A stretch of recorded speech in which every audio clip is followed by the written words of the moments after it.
reasonable that scales could have evolved into feathers. Well, Barbara Stahl wrote an interesting book, or article in Vertebrate History. It was called Vertebrate History, Problems in Evolution. And she had this to say about the origin of feathers. She says, no fossil structure transitional, that is, in between the scale and the feather, is known.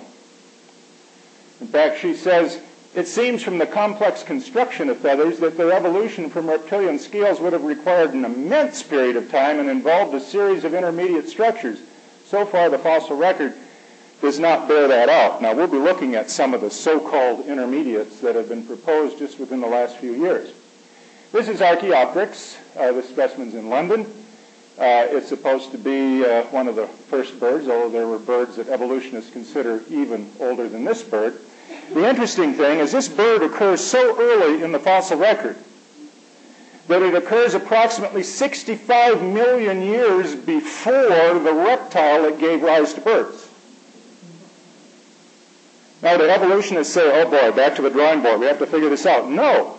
What does the evolutionist say to get out of that one? You say, hey, look, this bird is vastly older by tens of millions of years than any of the reptiles believed to have given rise to birds, like the pecodont reptiles. What do they say? Oh, well, the reptile you're looking at, of course, also existed back before Archaeopteryx. We're merely looking at one of the more recent versions of it, but it must have been back there because it would have been an animal like this that produced birds. So you're just seeing a Johnny-come-lately version. In other words, it doesn't make any difference where the animals are in the geological column. The evolutionist is pretty comfortable with their point of view. Now, this bird has feathers. This rock has such fine detail that it was actually used for making lithographic plates in Solnhofen in Germany. And this lithographic quality rock preserves the details of the feathers in such detail that it's possible to see some of the anatomical structure that I'll be showing you under the electron microscope in a bit. It had a wishbone. It had perching feet. It did have a long tail, but it didn't wag its tail. This was a kind of a stiff little affair with a bunch of feathers coming off from it. It had a distinctly avian skull. It had a few features we don't see in birds today.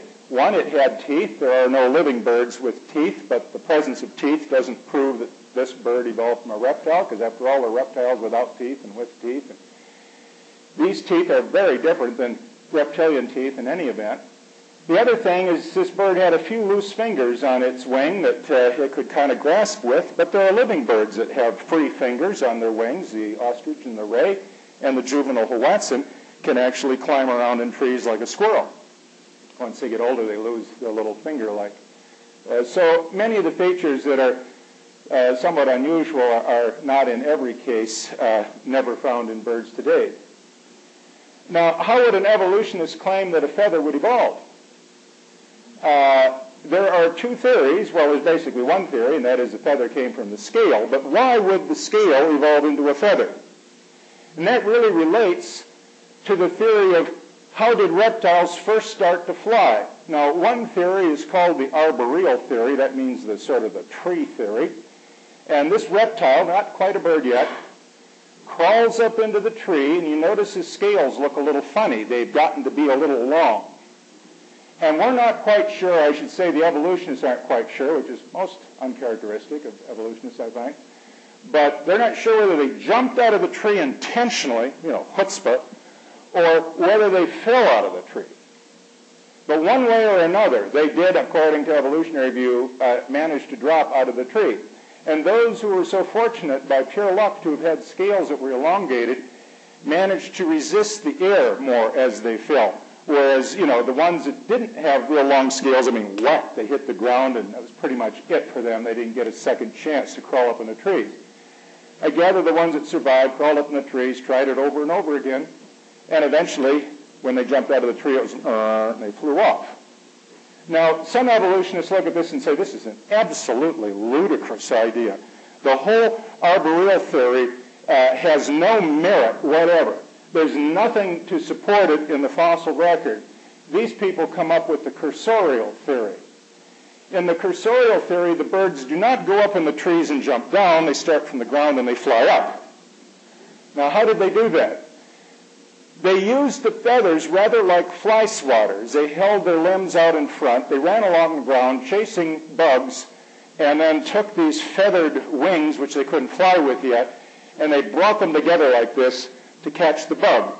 So naturally, I had to try this, right, being of an experimental sort. I actually took the pattern from the drawing, from the literature here, and I cut out a piece of styrofoam, and two of them, and hooked them on my two arms, okay?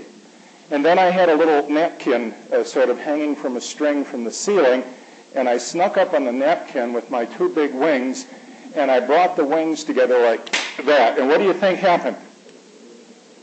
Although this napkin had no trace of life in it, although this napkin had no wings, it literally flew away from me when I brought my big styrofoam wings together.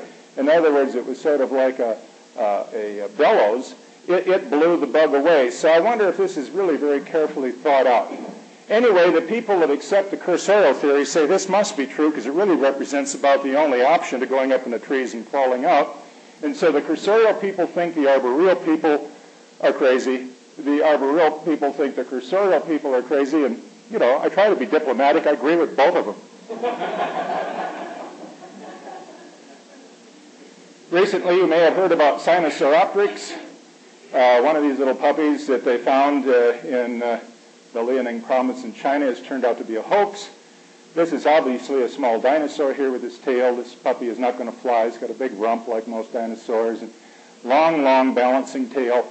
It's not going to get off the ground, but they're saying already on its back little feathers were starting to grow, and this is a high magnification. These little filaments sticking out here are supposed to be proto-feathers, i.e. pre-feathers. Well, a lot of people looked at it very carefully, and they found out that there are a lot of reptiles which went in certain states of decay, which certainly this creature was in. Collagen fibers in its back can splay out, and that one possible explanation for this, since you do see it in decaying reptiles of certain types, that these could be just collagenous filaments. Certainly there's no way to know they're feathers, and a lot of evolutionists have said as much themselves.